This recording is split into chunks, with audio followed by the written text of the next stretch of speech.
Por favor, amado irmão, é com muita alegria que nós abrimos as nossas Bíblias no Evangelho de Mateus, no capítulo 33, Evangelho de Mateus, o capítulo 21, versículo 33, capítulo 21 do Evangelho de Mateus, versículo 33, acho que eu falei errado, né?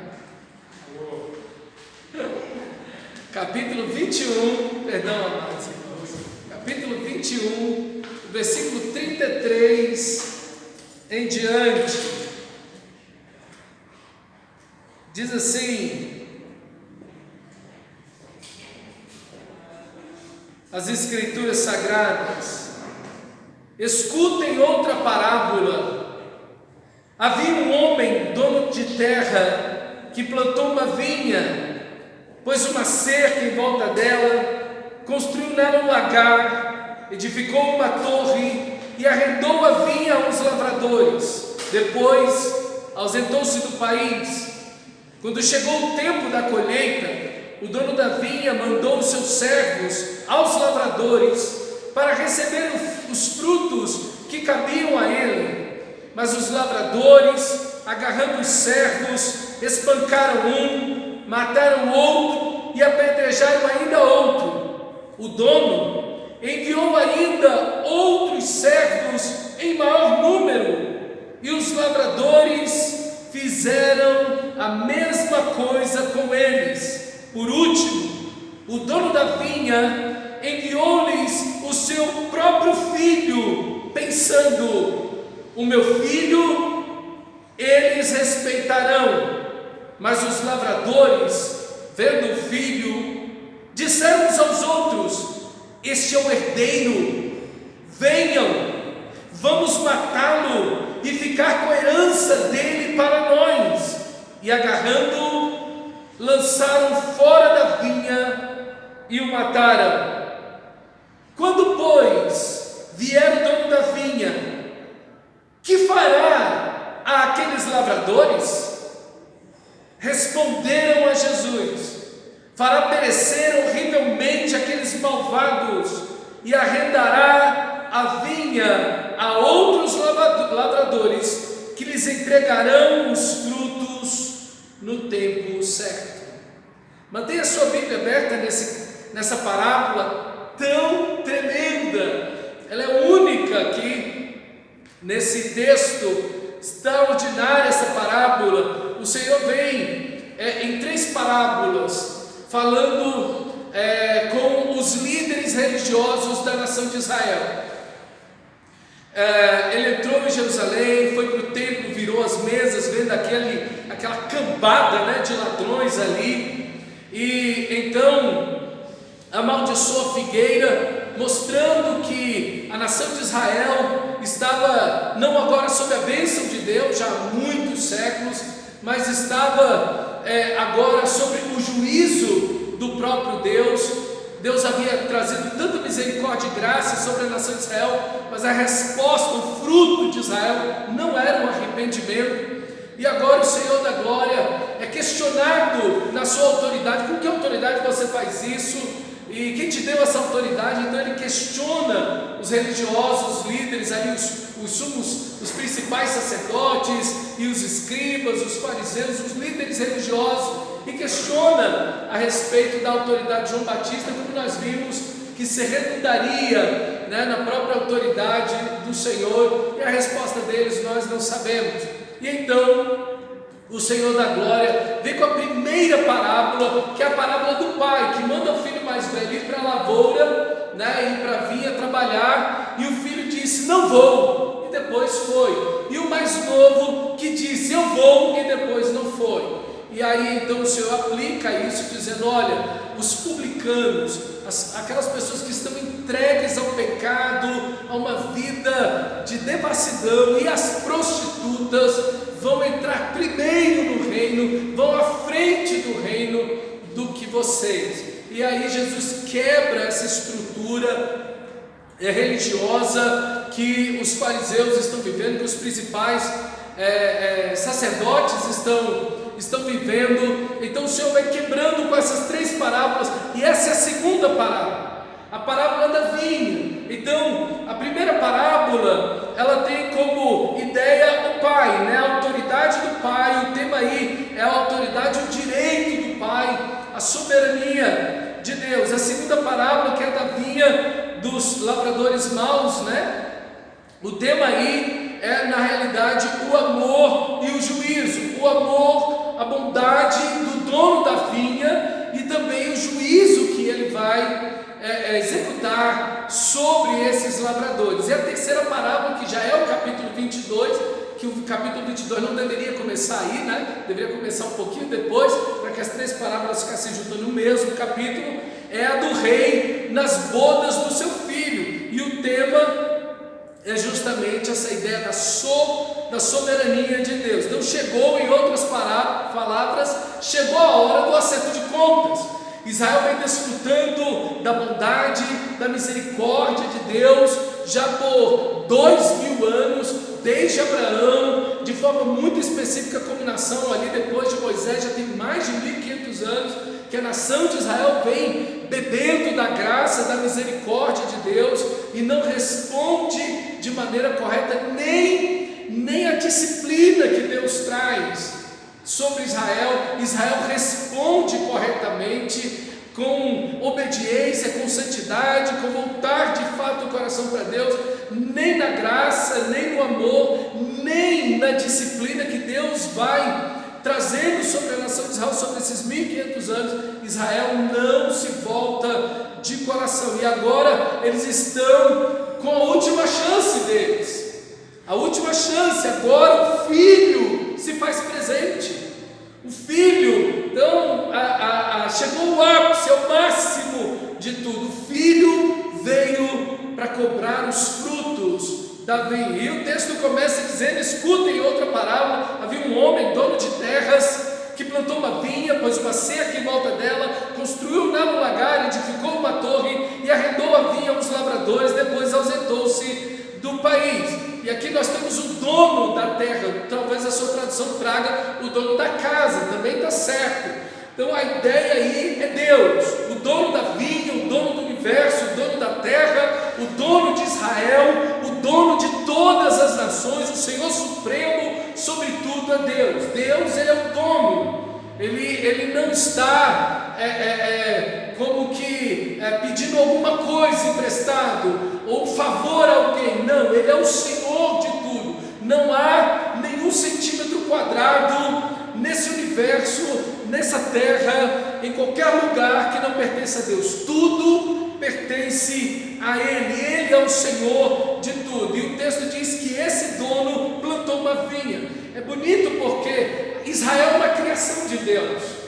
Deus chama Abraão, Deus chama Sara, lá de Ur dos Caldeus, lá da Babilônia, chama eles, e deles cria uma nação. Esse casal velhinho, 99 anos, 89 anos, Sara 99, Abraão, eles já não podiam mais ter filhos, em hipótese alguma, já não poderiam manter um ato sexual. Então Deus espera esse momento de total incapacidade e então dá a eles o filho, mostrando que é Deus que está trabalhando, que é Deus que está trazendo e fazendo nascer esta nação de uma forma tão bonita. É Deus que traz a sua graça de uma forma tão maravilhosa, e você vê a continuidade da mesma forma.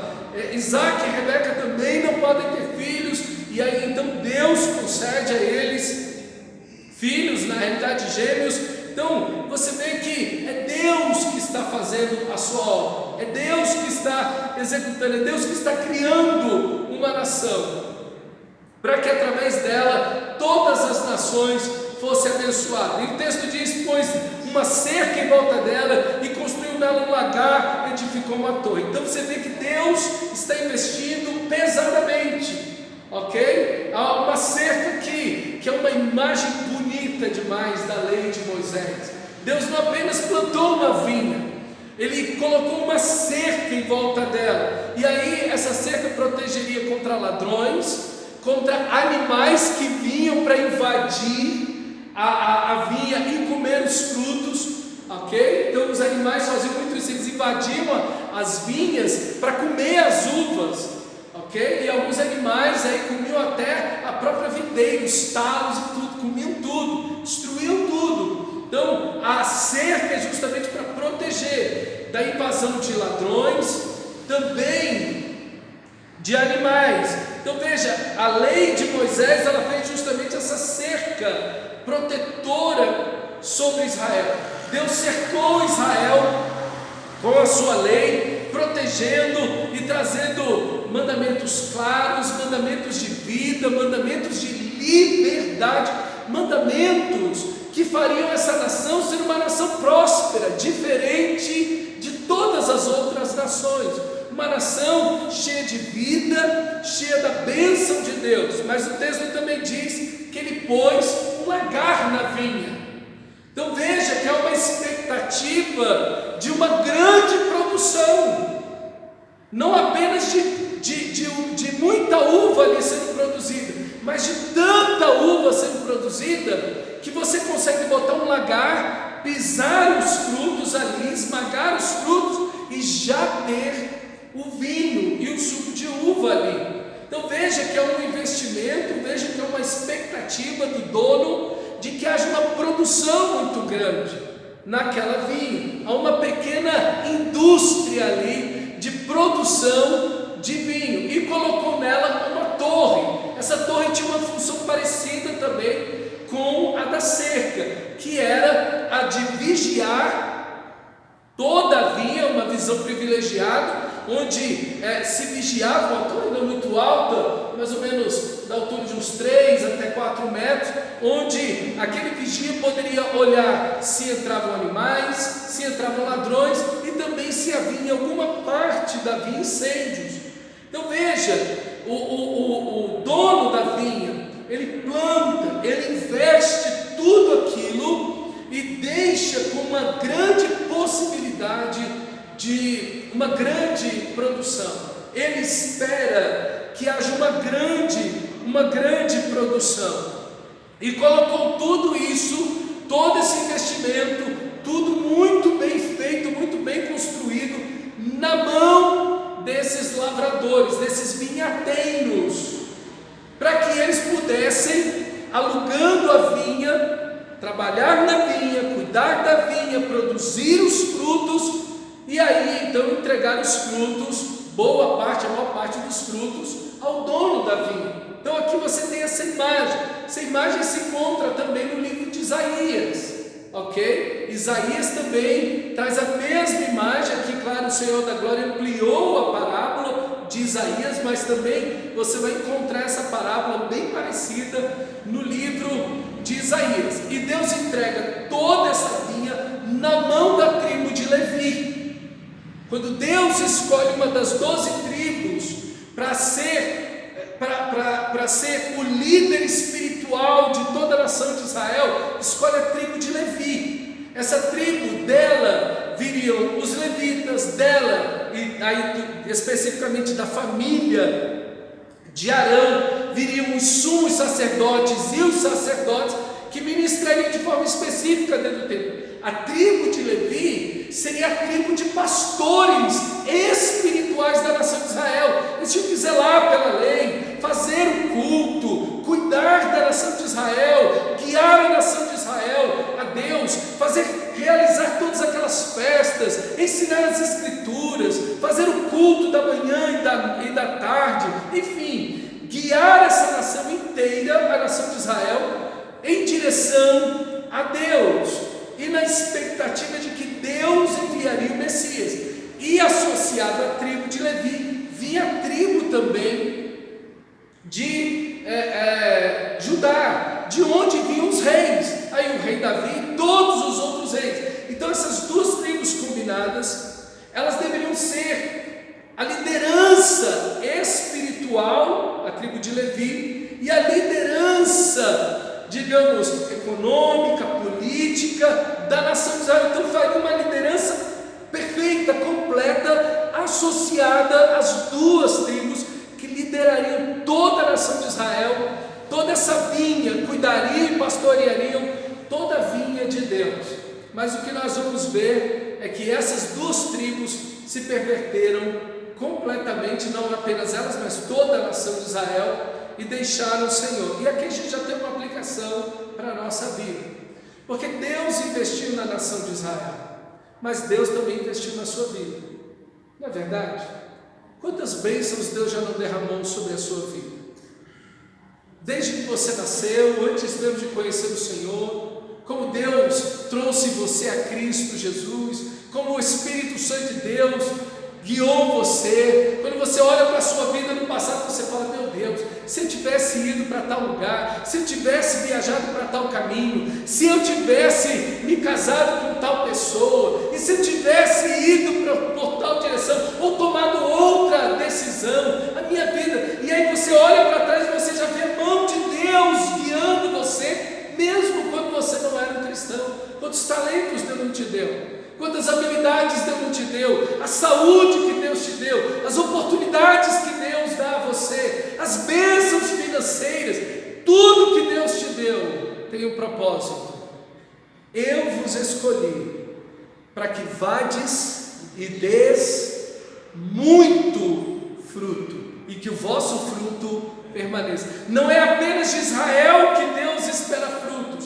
Deus espera frutos da sua vida, fruto de santificação, fruto de amor, de gratidão, de adoração, de serviço ao Senhor. Frutos, assim como Deus esperava da nação de Israel, frutos também de santidade, frutos que glorificassem a Deus, de uma nação que fosse uma bênção nas mãos do Senhor da glória. Olha o versículo 34. Quando chegou o tempo da colheita, o dono da vinha mandou os seus servos aos lavradores para receber os frutos que cabiam a ele.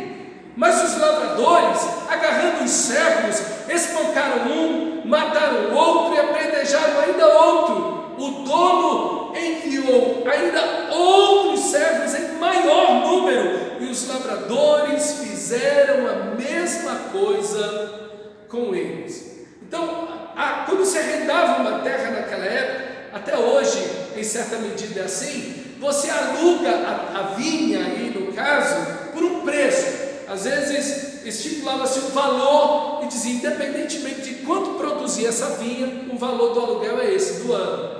Então eu alugo a vinha por ano, o valor é esse, dando mais ou menos fruto, não importa, aí é com vocês, o meu aluguel é esse. Ou, o que parece aqui no texto, é que a quantidade de fruto que a vinha dá, tantos por cento me pertence, ok? Geralmente aí 70%, 60% de todo fruto, de todo lucro pertencia ao dono da vinha. Por quê? Porque ele é o dono, a vinha é dele, a terra é dele, a cerca é dele, os frutos são dele, a torre é dele, o lagar é dele, tudo é dele. Então a maior parte do fruto vem para ele, obviamente. E uma porcentagem, às vezes de 30% ou até 40% ia para os vinhateiros ou lavradores que estavam cuidando, podando, vigiando, colhendo e fazendo todo cuidado, todo manejo com essa vinha. Então mais ou menos acontecia assim.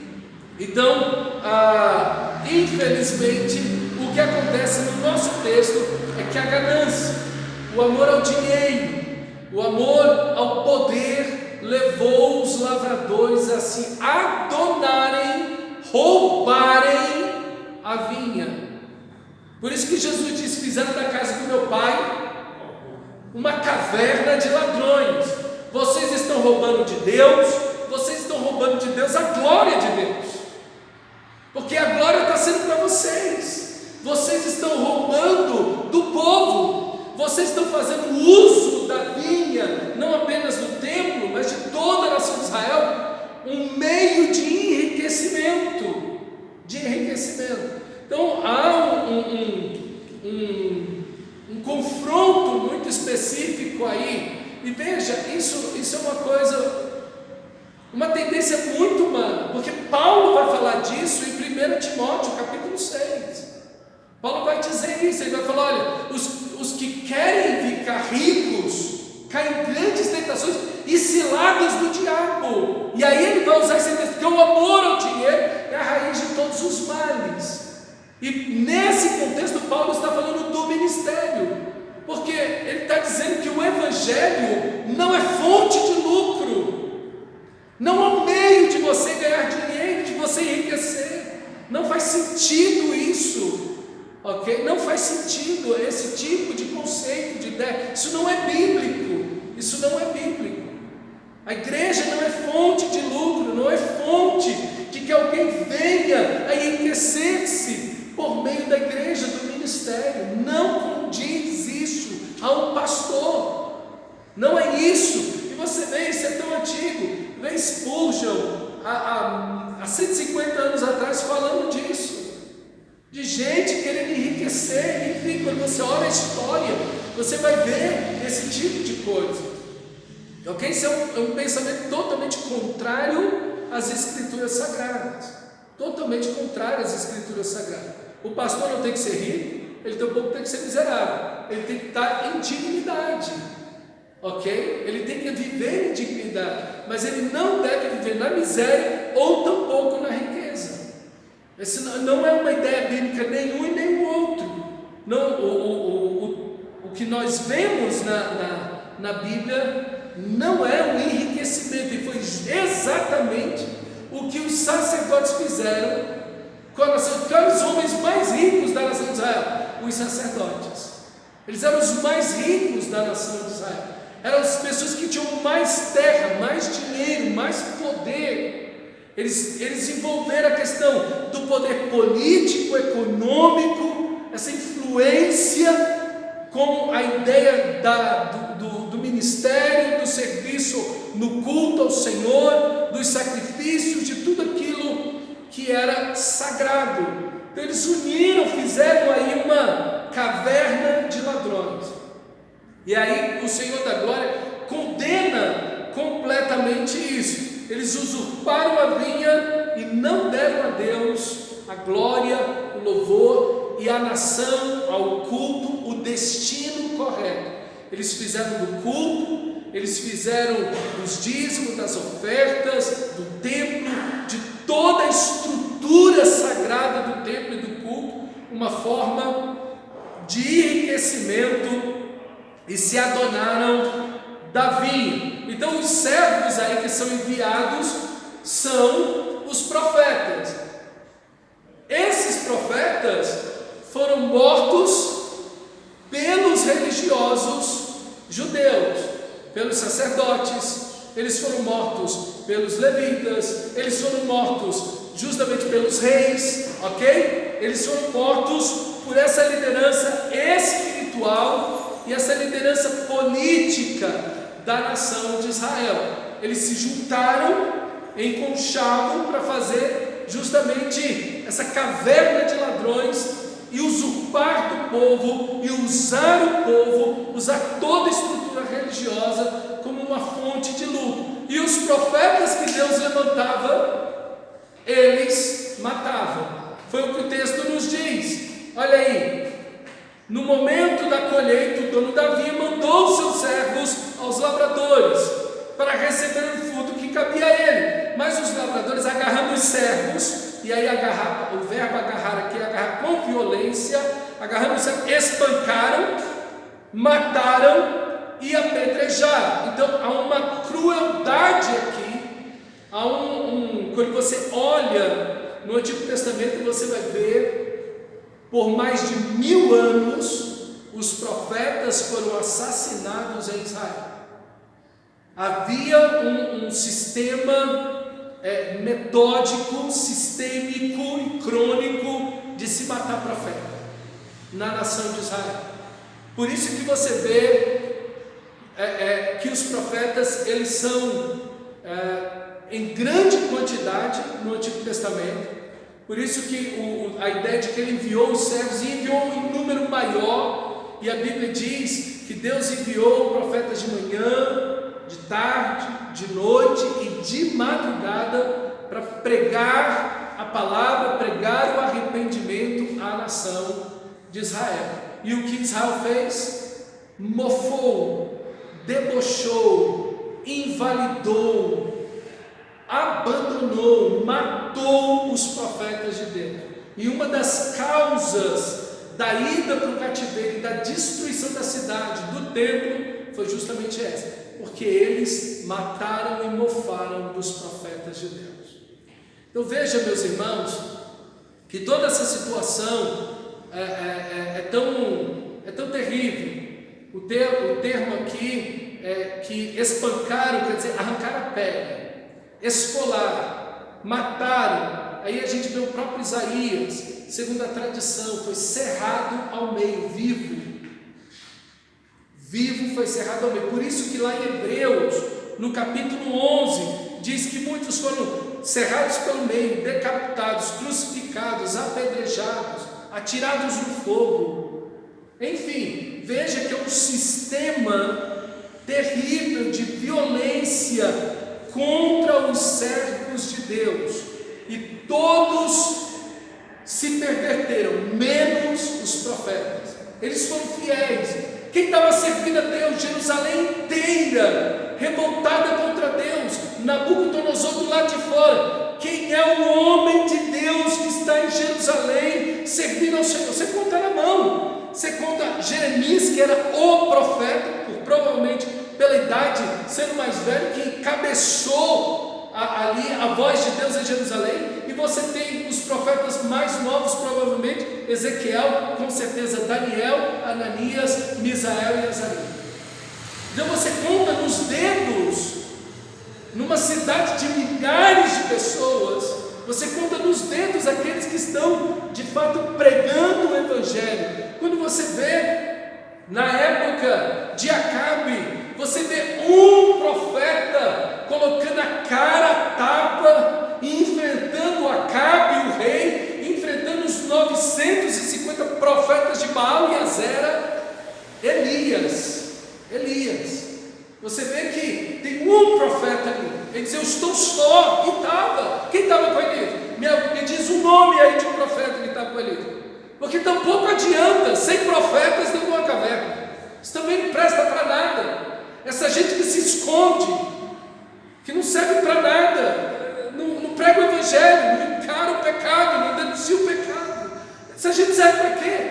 Ficar comendo pão e bebendo água dentro da caverna. Enquanto tem uma batalha do lado de fora, isso não tem serventia nenhuma.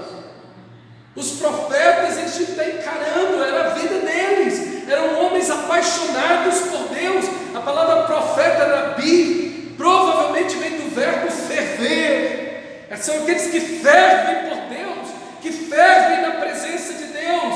É aquela panela que está ali com água fervendo, borbulhando e o fogo embaixo. Esses são os profetas. São homens que estão fervendo de amor, paixão e zelo por Deus. Jesus, quando vira as mesas dentro do templo, ele diz: o zelo da tua casa me consome. E a mesa é uma expressão muito parecida com a de Elias. O meu amor por ti, Deus, me consome. São homens apaixonados por Deus, que deram suas vidas para que a palavra de Deus fosse preservada, para que a palavra de Deus avançasse. Por isso que quando você olha no Antigo Testamento, grande parte dos livros do Antigo Testamento são livros proféticos.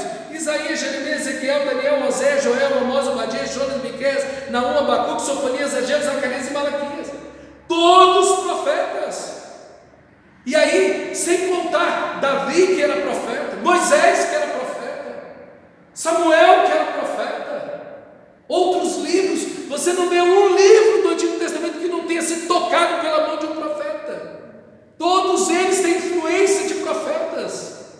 E meu irmão, aqui tem outra aplicação para mim e para você.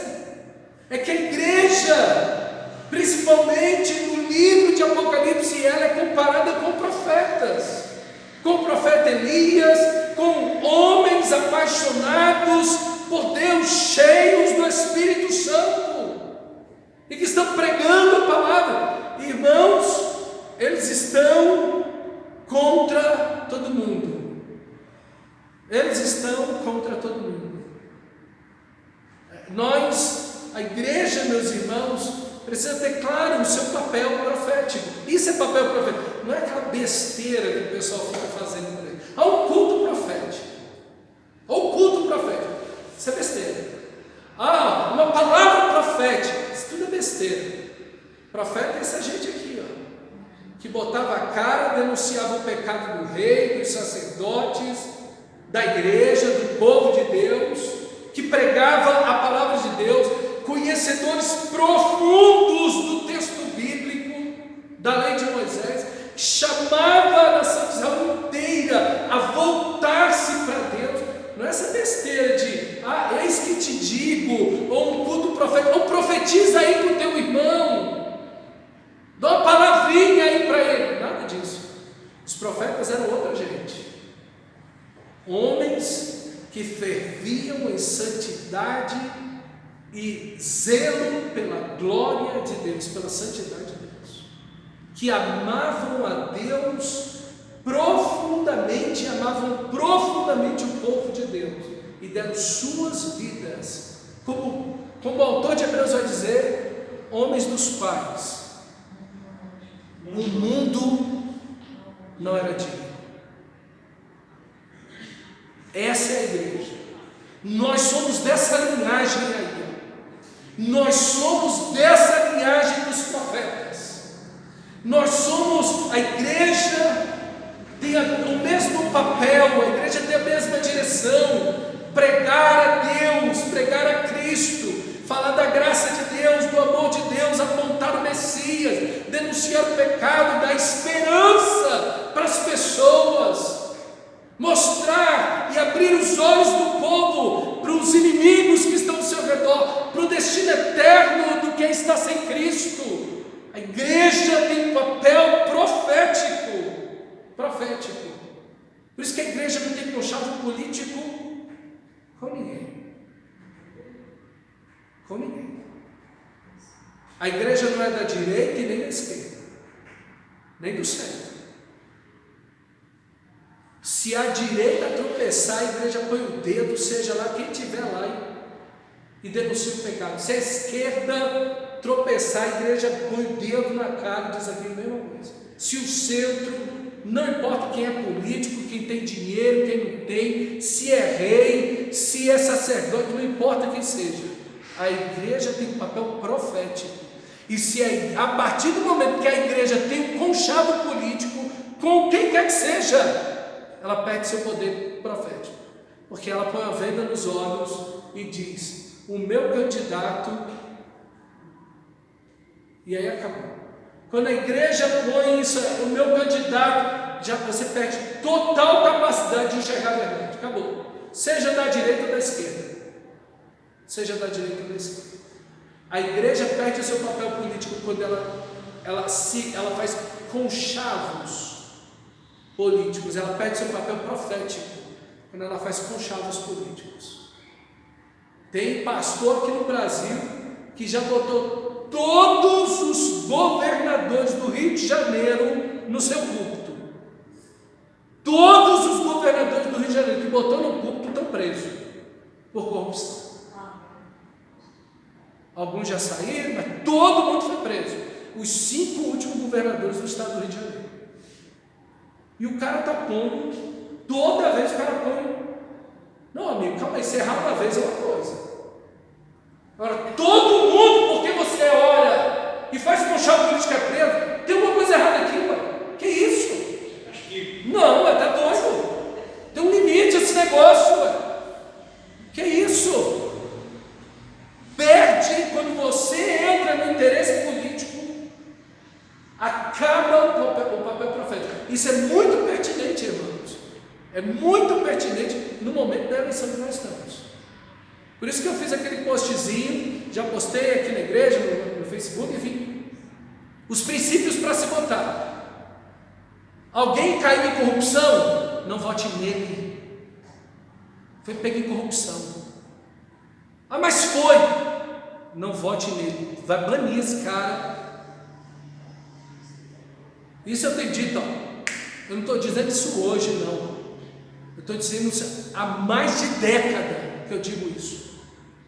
Há mais de década eu digo isso para vocês, de forma clara e limpa. Não importa quem é o candidato de agora, de amanhã, da eleição passada, do futuro, vou dizer sempre a mesma coisa. Foi pego em corrupção, não vota nele. Por quê? Porque Deus é santo e justo.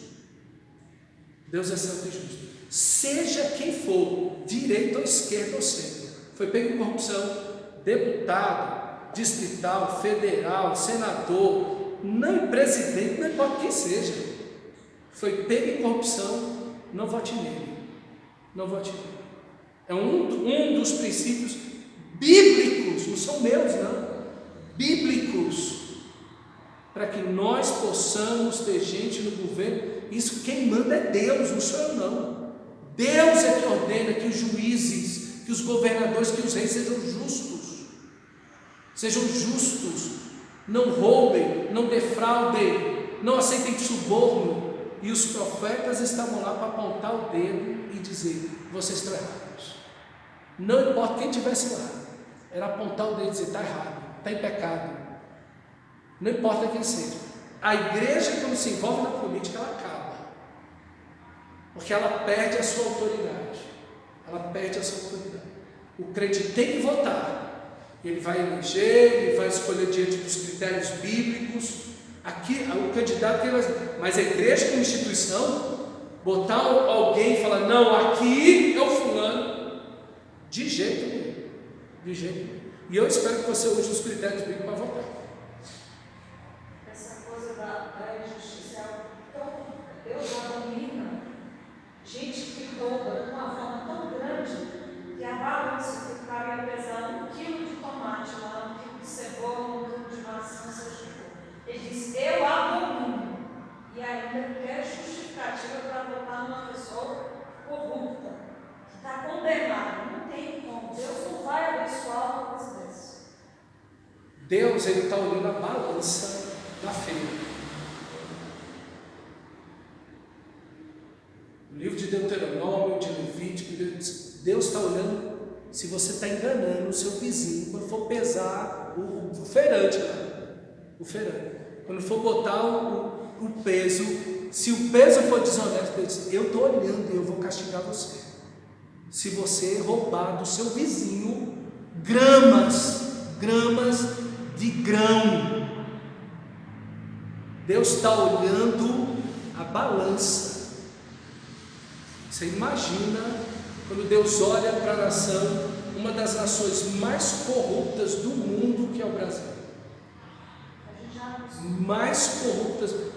A igreja tem um papel profético. Nós não podemos esquecer. E novamente eu digo: não importa quem está no poder. A igreja não é da direita, a igreja não é da esquerda e a igreja não é do centro. A igreja é de Cristo. E qualquer um que põe a cara lá, que tropeçar, a gente aponta o dedo.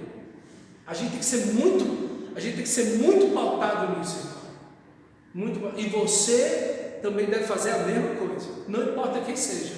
Põe o dedo e diz a verdade. Denuncia o pecado, não importa quem seja. Voltamos para o nosso texto dos profetas. Veja o amor e a compaixão do dono da vinha. Ele está enviando profetas, ele está enviando servos para recolher o fruto. E eles matam, tiram a pele, esfolam, fazem crueldades terríveis, apedrejam, fazem coisas terríveis. E Deus continua enviando. Olha, o papel dos profetas no Antigo Testamento vai para além de 1000 anos, obviamente, porque o próprio Moisés era profeta, Abraão era profeta, ok? Então o papel profético ele se estende por todo o Antigo Testamento, ok? Mas existe um momento dentro do Antigo Testamento que ele é muito intenso, que são esses últimos 1000 anos antes do Antigo Testamento, do Novo Testamento, um papel muito intenso deles, ok? Há muitos profetas e os escritos proféticos são abundantes. Então, nisso se mostra a compaixão do dono da vinha. Na primeira leva de servos que matassem, apedrejassem, esfolassem lá, o que o dono da vinha tinha que fazer? Ele tinha que mandar o seu filho, ou ele tinha que mandar os servos aonde? No governador da cidade, dizer o que havia acontecido. O governador ia mandar uma tropa lá para resolver o assunto.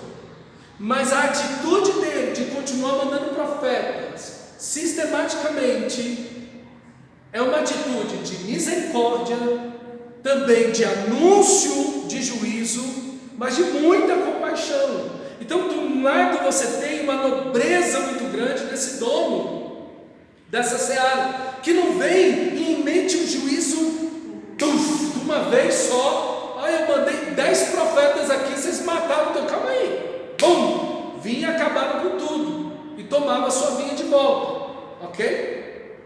Mas, pelo contrário, a misericórdia dele vai enviando outros e outros, e você vê que Deus faz isso de uma maneira mais sistêmica, pelos 1000 anos aí, logo depois ali de Davi, de Salomão. Ali Deus começa um processo de enviar muitos profetas para a nação de Israel, já aí por esse período, desses últimos 1000 anos de Davi até a vinda de Jesus. Há um silêncio que nós chamamos de silêncio intertestamentário, que é entre o Antigo Testamento e o Novo Testamento, de 400 anos, né? Houve ali um eco da palavra de Deus, os profetas foram retirados como uma forma de castigo também, mas houve muito envio de profetas. E no capítulo versículo 37 diz: por último o dono Davi enviou-lhes seu próprio filho, pensando: a meu filho eles respeitarão. Mas os lavradores, vendo o filho,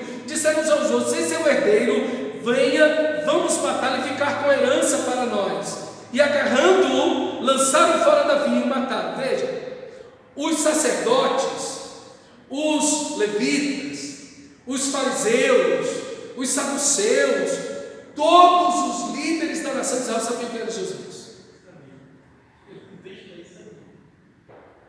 Olha o texto: os lavradores, vendo o filho, disseram uns aos outros: este é o herdeiro, é o filho, vamos matá-lo. Aqui você vê novamente a compaixão do dono.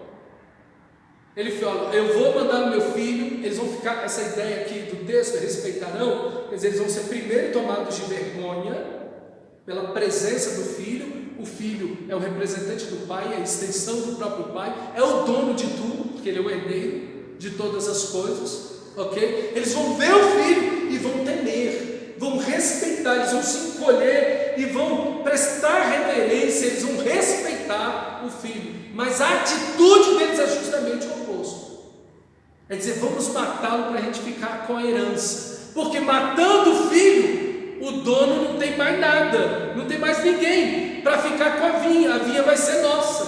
Olha a ideia dos caras. Nós sabemos quem é Jesus, nós sabemos que ele é o Filho de Deus, ninguém vive como ele vive, ninguém prega o que ele prega, ninguém ensina as Escrituras como ele, ninguém cura e liberta como ele, ele expulsa demônios, os demônios se submetem a ele, a morte se submete a ele.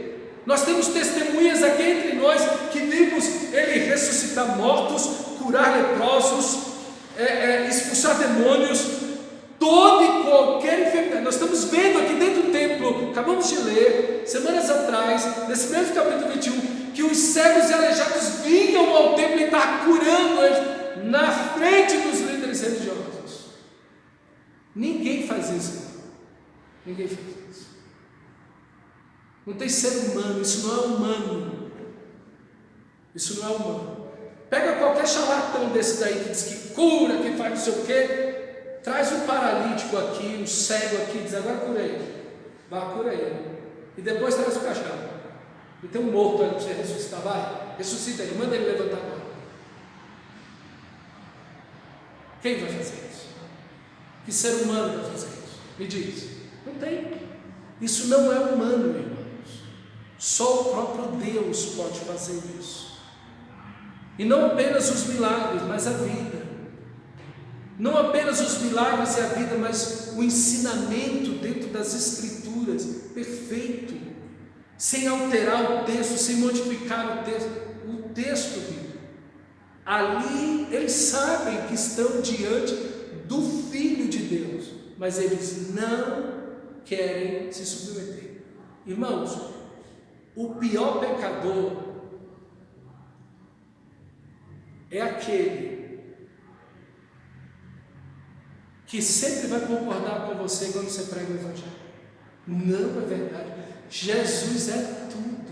Não, olha, Ele é bom. Olha, Jesus é tudo na minha vida. Ele é bom, é verdade, é isso mesmo. Mas nunca se entrega a Cristo. Um pecador menos ruim é aquele que diz: eu não quero saber de Jesus, eu sou ateu, eu sou agnóstico, eu não quero saber de Deus, não sei o quê. No dia que Deus salva esse cara, acabou também. Fica fervoroso toda a vida. Mas essa gente que não decide, não, Jesus é bom, Jesus é tudo, Ele é maravilhoso, Ele é Deus, Ele é Deus, ninguém duvida, eu creio nos milagres, mas essa gente nunca se entrega a Jesus. Você conhece um monte dessas pessoas, eu também.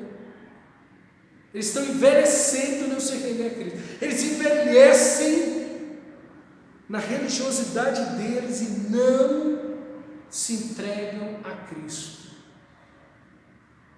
Esses religiosos são os piores, os mais duros, os mais difíceis para a conversão. Meus irmãos, que coisa terrível é a religiosidade, e é o que nós estamos vendo. Eles estão diante do Filho de Deus. Irmãos, o Filho é superior a todos os servos, a todos os profetas. Ele é o dono, Ele é o Senhor, Ele é incomparável, Ele é o representante do Pai, Ele é a própria extensão do Pai. Não dá para melhorar isso, gente. Não tem nada depois do Filho. Jesus disse: eu e o Pai somos um. Não tem nada nem ninguém depois do Filho. Como o autor de Hebreus diz: havendo Deus outrora falado muitas vezes, de muitas maneiras, aos pais pelos profetas, nesses últimos dias nos falou pelo Filho, o qual constituiu o herdeiro de todas as coisas, e por meio dele fez o universo. Não tem como você comparar. Não tem como você comparar. O Filho é o herdeiro, ele é dono de tudo. E Ele fez o universo. Todo o universo foi feito por Cristo Jesus. E quem são os profetas? Homens santos de Deus, piedosos, mas são só homens. São só homens. Então, meu irmão, não há nada depois de Jesus. Não há nada, ninguém maior que Jesus. Quem rejeita Jesus não tem como. Porque não tem ninguém depois dele. Ok? Versículo 40, quando pois vier o dono da vinha, aí Jesus faz uma pergunta: quando vier o dono da vinha, que fará aqueles lavradores? Eles responderam. Quem respondeu? Os religiosos. Eles responderam: fará perecer horrivelmente aqueles malvados e arrendará a vinha a outros lavradores que entregarão os frutos no tempo certo. Jesus apela ao senso de justiça deles, dos próprios religiosos que querem matar Jesus. O que ele vai fazer? Quando vier o dono, e aí então eles respondem: destruirá, literalmente no grego, destruirá miseravelmente os perversos. Aqui James atualizada diz: ele destruirá esses perversos de forma terrível. Irmãos, até aqueles que querem matar Jesus têm um senso de justiça, de condenação própria terrível, terrível. São palavras duríssimas. Até esses homens estão vendo a própria condenação em que eles estão. Infelizmente, irmãos, esse é o fim. Esse é o fim de uma situação tão terrível que a nação de Israel está vivendo. Por isso que você vai ver Jesus dizendo: não vai ficar aqui pedra sobre pedra. Não há arrependimento, não há volta para mim. Esse templo que está coberto de ouro por fora se tornou uma caverna de ladrões. Se tornou uma caverna de ladrões. Não há nenhum arrependimento, não há ninguém maior que o Filho ou igual ao Filho de Deus. Não tem como melhorar tudo que Cristo fez, falou e realizou e é. Não há solução, não há remédio. Então Jesus disse: não vai ficar pedra sobre pedra.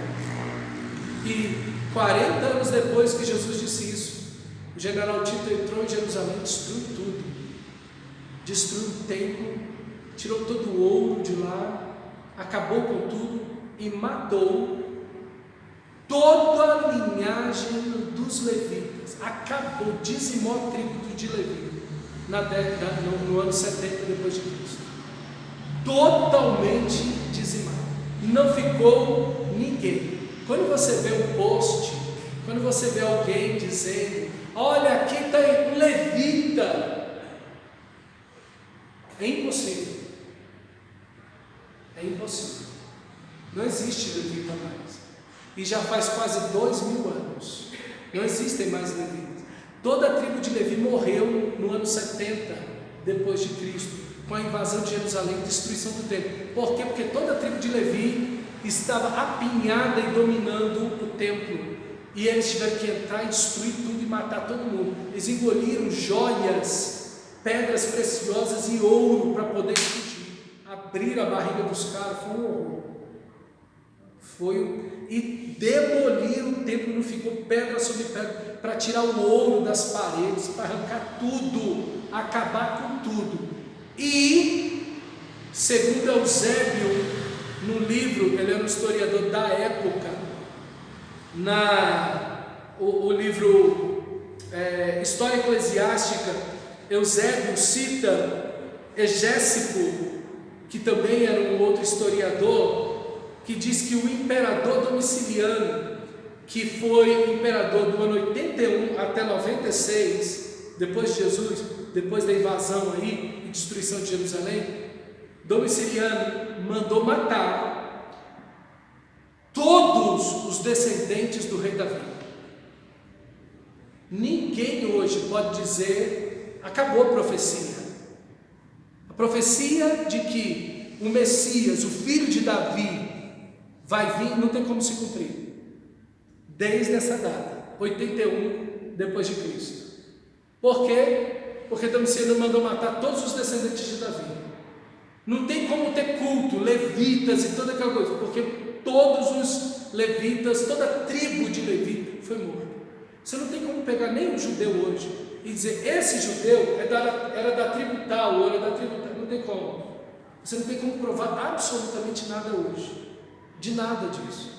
Isso tudo é um bando de besteira, e a igreja está envolvida nisso de cabeça, a igreja evangélica brasileira, nesse negócio do judaísmo. Isso é uma ilusão, isso é um besterol terrível. As pessoas não sabem nem o que estão fazendo. Então, irmãos, o que Deus está dizendo é: eu dei fim a todo esse sistema religioso. Jesus é o caminho, Jesus é a verdade e Ele é a vida. E ninguém vem ao Pai a não ser por Ele. Como é que um judeu pode ser salvo? Por meio de Cristo.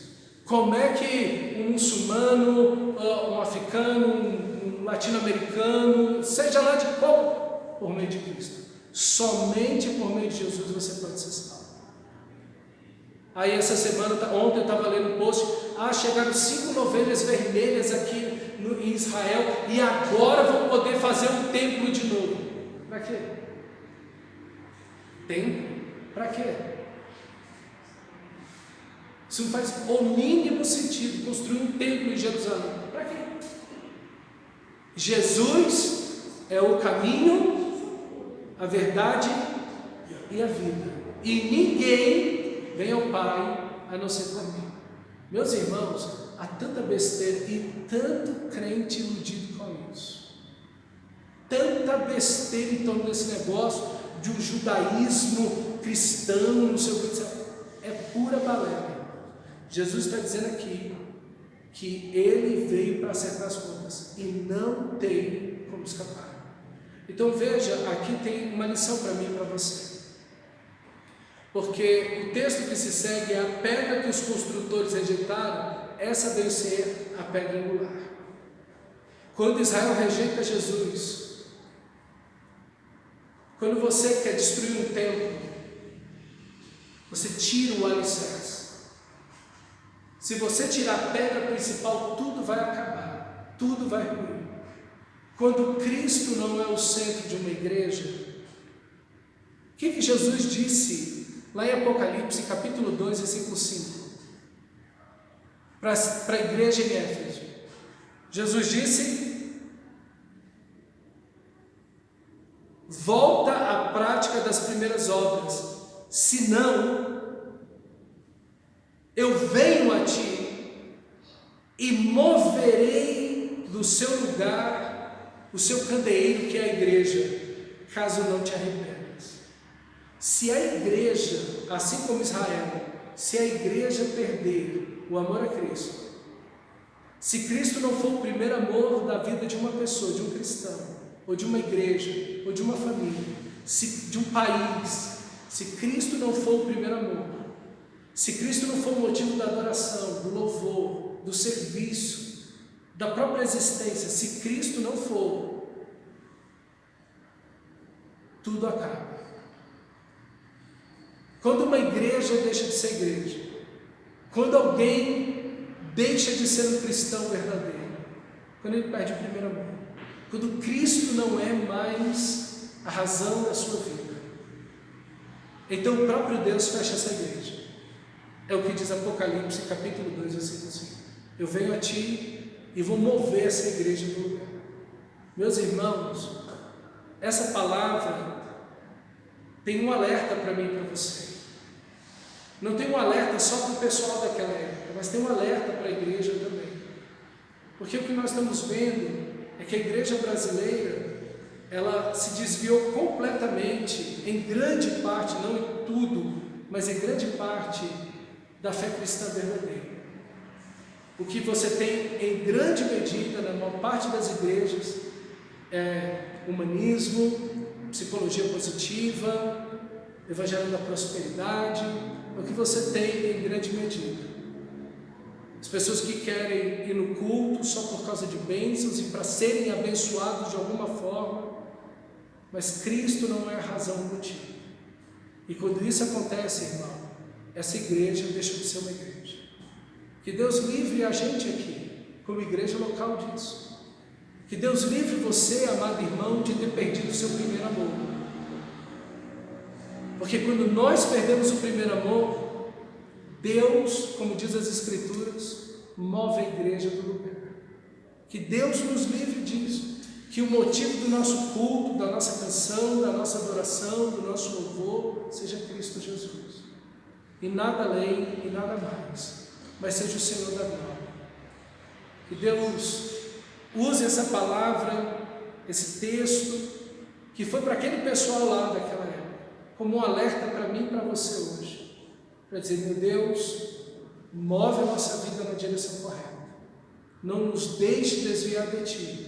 Pelo contrário, queremos ser como os profetas, apaixonados pelo Senhor, comprometidos contigo, conhecedores da Tua palavra, vivendo em plena santidade, como a própria palavra profeta, Nabir, significa aqueles que fervem por Deus e para a glória de Deus. Feche seus olhos, vamos orar nesse momento.